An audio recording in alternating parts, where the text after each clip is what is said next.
Audio Jungle.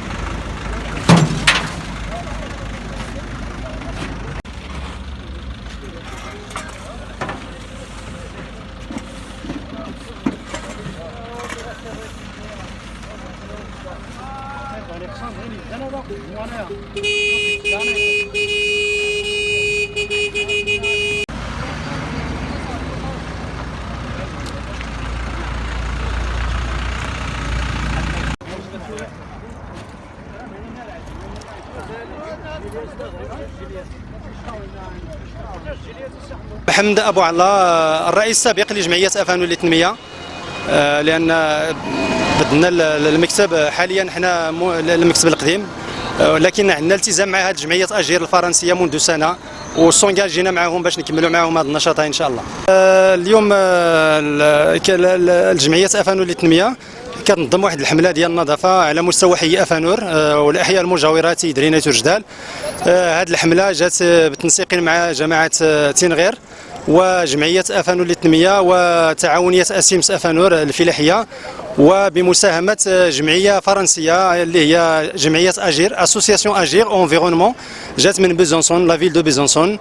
هذه الجمعيه اللي درنا معها واحد البارتناريا هذه السنه، وحنا كنوجدوا لهذه الانشطه هذه. يعني هذا النشاط ديال الحملات النظافه على مستوى افانور كتهم تنظيف يعني الاحياء والازقه والنقط السوداء. وبالمناسبه كنشكر الاخوان ديال البلديه، مصلحه النظافه والمسؤولين ديال البلديه، وكنشكروا جميع الاعضاء ديال الجمعيه وديال التعاونيه ديال افانور، وبالخصوص كنشكروا هاد الاخوان ديال جمعيه اجير الفرنسيه ديال بيزونسون اللي جاوا من فرنسا باش يساهموا معنا في هذه الحمله هذه. لان هذه الحمله جات ماشي يعني في البرنامج ماشي غير الحمله ديال النظافه بوحدها، كاينه واحد المجموعه من الانشطه اللي دارت من نهار الاثنين، يعني من يوم 14 اكتوبر حتى نهار الجمعه غدا ان شاء الله 18 اكتوبر، فيها حملات تحسيسيه على مستوى مؤسسه سيدي محمد بن عبد الله الثانويه التاهيليه، حيث هذه الجمعيه قامت بتقديم واحد المجموعه من العروض التحسيسيه لفائده ما يزيد على 200 تلميذ. وكانت يعني كل صباح وكل مساء من 10 حتى 12 ومن 4 حتى 6 لفائده مجموعه من التلاميذ والاطر ديال الثانويه والنادي البيئه ديال الثانويه بالتنسيق مع النادي البيئه ديال الثانويه. ودار تبنى واحد المكان ليزير كيسمي ليزير دو غاماساج، دار بالبلاستيك بالقرعي ديال الماء، باش يعطيو للناس واحد كما قلتي ان اكزومبل، يعني واحد المثل باش على التدوير ديال النفايات خاصه البلاستيك. استعملنا ما يزيد على 450 قنينه ديال الماء، عاودنا استعملناها وبنينا بها هذا المكان اللي جمع النفايات بطريقه يعني ممتازه جدا. كنتمناو ديروا زياره للمؤسسه سيدي محمد بن عبد الله باش تشوفوا هذا ليغ دو غاماساج هذا اون بلاستيك، وفي نفس الوقت غادي نديروا واحد ليغ دو غاماساج اون دور، غيتبنى اون دور يعني بالاسمنت المسلح على مستوى شارع افانور، وكيداروا فيه القمامات يعني مختلفه الالوان، من لون الاصفر والازرق والاسود مثلا. وعلاش هذه الالوان هذه؟ باش نبداو نعلموا الناس كيفاش يديروا عمليه العزل لو ترياج دي ديشي، عزل هذه النفايات. يديروا الزاج بوحدو في واحد القمامه، والبلاستيك والكرتون والاوراق، ومن بعد واحد القمامه اخرى يداروا فيها هذا يعني المواد المستعمله ديال القشور ديال الخضره وديال لي فغوي تو سا. يعني هذا هو. وفي نفس الوقت داروا لنا واحد عرض حول كيفيه صنع الاسمده الطبيعيه الكومبوستاج، ودرنا حملات تحسيسيه في وسط النساء لفائده النساء ديال افانور، حيث هما كيلعبوا واحد الدور مهم بزاف في هذه السلسله ديال النظافه من بدايتها حتى النهايه ديالها.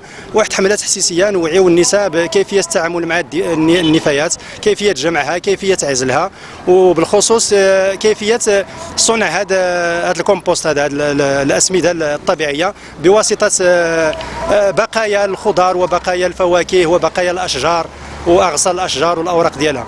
يعني هذه بخلاصه مجموعه من الانشطه اللي كدار في هذا الاسبوع هذا من 14 حتى 18 اكتوبر بالتنسيق مع الشركاء اللي شرط لهم.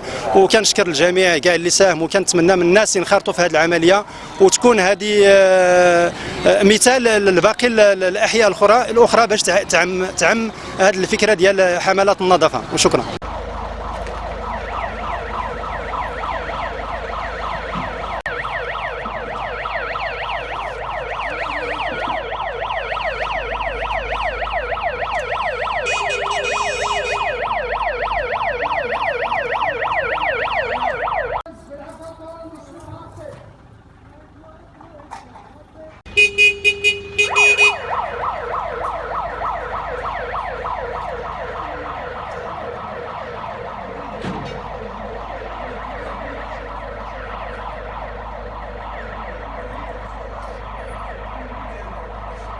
Bonjour, donc Michel Frapsos de l'association Agir Solidarité Franche-Comté, et nous avons un partenariat avec l'association locale ici d'Afanour, et donc nous travaillons depuis 4 jours avec eux sur différents sujets qui touchent à l'environnement. Donc je suis avec ma collègue qui s'appelle Danielle Théba. Je participe également à cette association et à cette action pour l'environnement. Donc nous avons fait des exposés aux élèves ainsi qu'aux femmes de l'association sur le thème de l'environnement. Et maintenant nous faisons un nettoyage du quartier.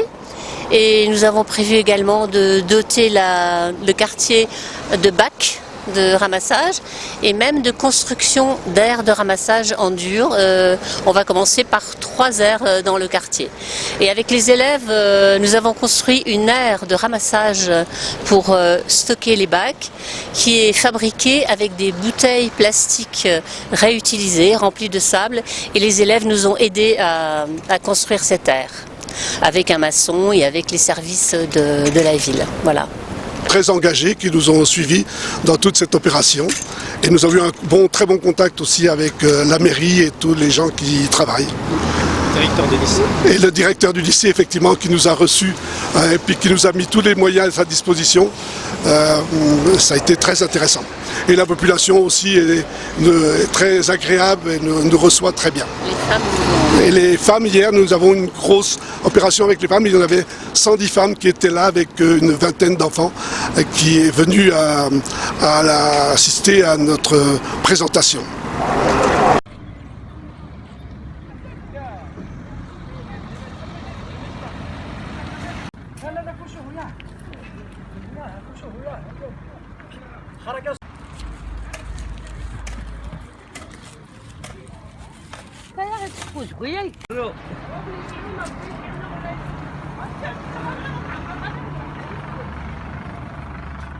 بسم الله الرحمن الرحيم.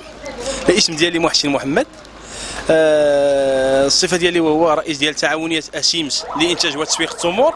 على اي هذه الحمله ديال النظافه تاتي تحت شعار انا عملت حقي، اللي تتنظمها جمعيه افانور وتعاونيه اسيمس بالتنسيق مع جمعيه اجير الفرنسيه وبلديه ديال تنغير والجماعه الترابيه ديال تنغير. الهدف ديالها وهو التحسيس باهميه المحافظه على البيئه. فيها اسبوع ثقافي.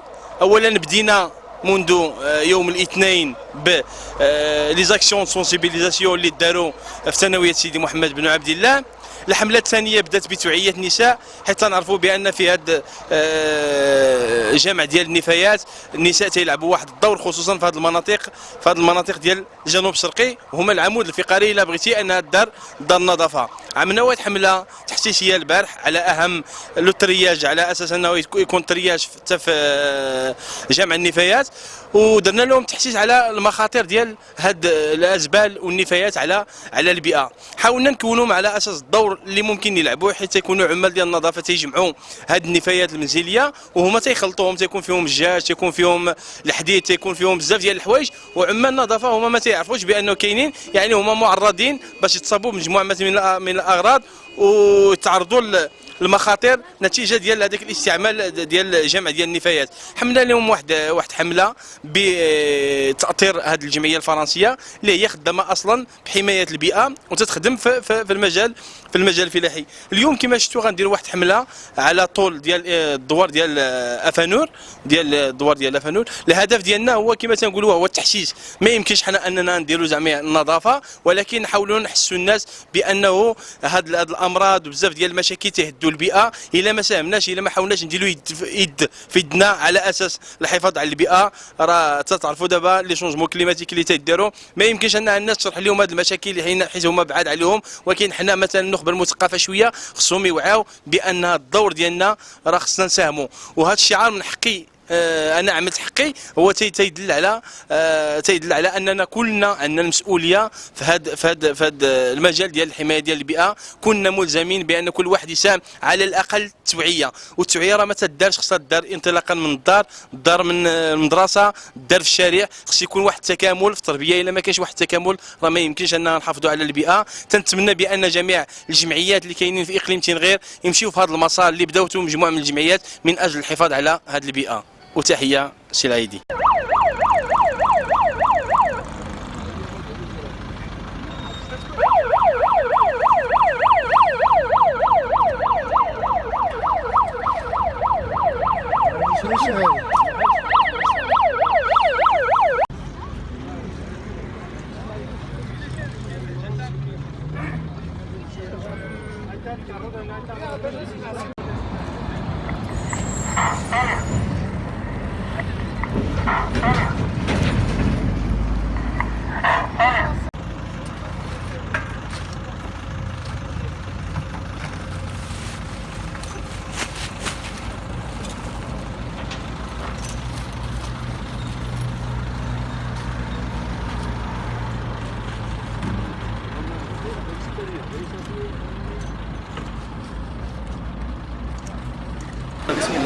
Bismillah.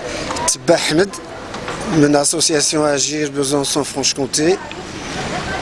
On travaille pour des endroits comme Ouarzazate, ici.